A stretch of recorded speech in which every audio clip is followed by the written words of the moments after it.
Welcome back. Are malls really dying or just changing? It is that time of the year again when retailers are at their busiest.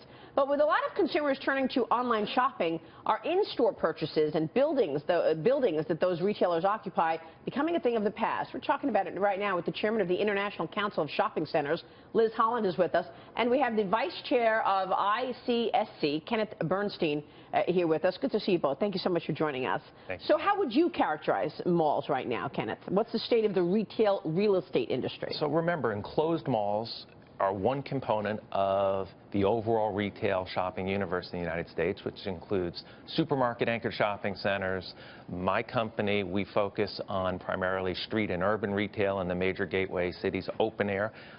And overall, retail is doing very well. Our retailers are very happy, and it's been a good season. But Liz, when we look at how people are shopping, we keep coming up with this idea that malls are less and less of an option or, a desired for people. How do you see it? No, I don't think that that's true at all. I think it's a misnomer. I mean, in excess of 90% of the purchases are still made in physical locations. And so it's really a function of the fact that at the holidays, your best option is always going to be to go to a shopping mall. And it really, as we talked, depends on where you are and what you are as to whether or not you meet the needs of the market that you're in. So in urban centers, I mean, malls don't really work in New York City, obviously, or in L.A., or do they? Well, I mean, they work in Chicago. Okay. I mean, Water Tower Place, Northbridge. There's some very successful urban enclosed shopping centers. Where are you seeing the most activity right now, Kenneth, in terms of the retail real estate business going into the holidays right now?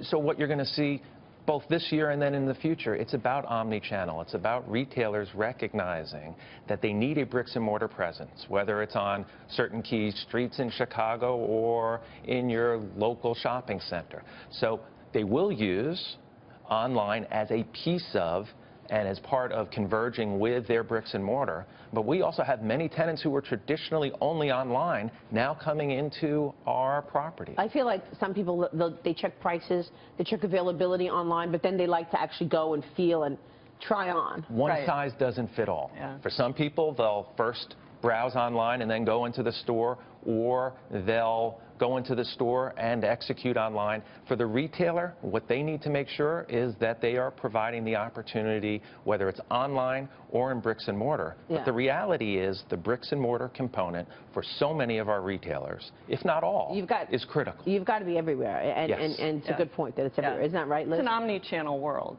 And so the retailers that are really going to do well with consumers are the ones that are going to be able to access their customers online, in the store, and really provide them with the experience they're looking for. One trend that we're seeing, Kenneth, specifically in the tri-state area, office buildings are being turned into industrial spaces due to red home warehouse market driven by the rise of e-commerce.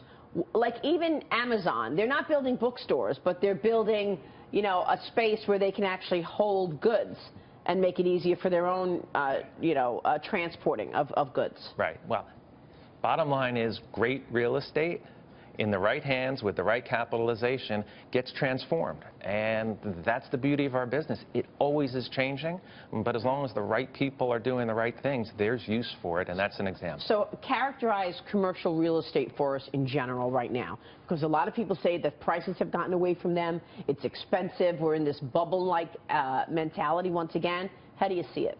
Well, in the short run, interest rates matter, and the markets sometimes confuse REITs, which were publicly traded, with bonds or utilities. We're not.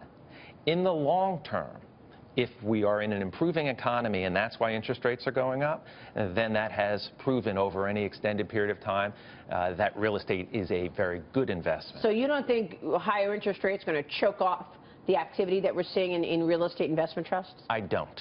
We use very little leverage, so it's certainly not going to affect our borrowing costs. It'll create volatility. It's going to create opportunities. Yeah. We like that. And then if there's economic growth, that's great. Real quick, Liz, do you think we're going to have a good holiday in terms of spending? I absolutely do. I mean, the number of days in this year's holiday season has gone up to 53, over 31 last year. All right, we'll leave it there. Liz, kind of good to see you both.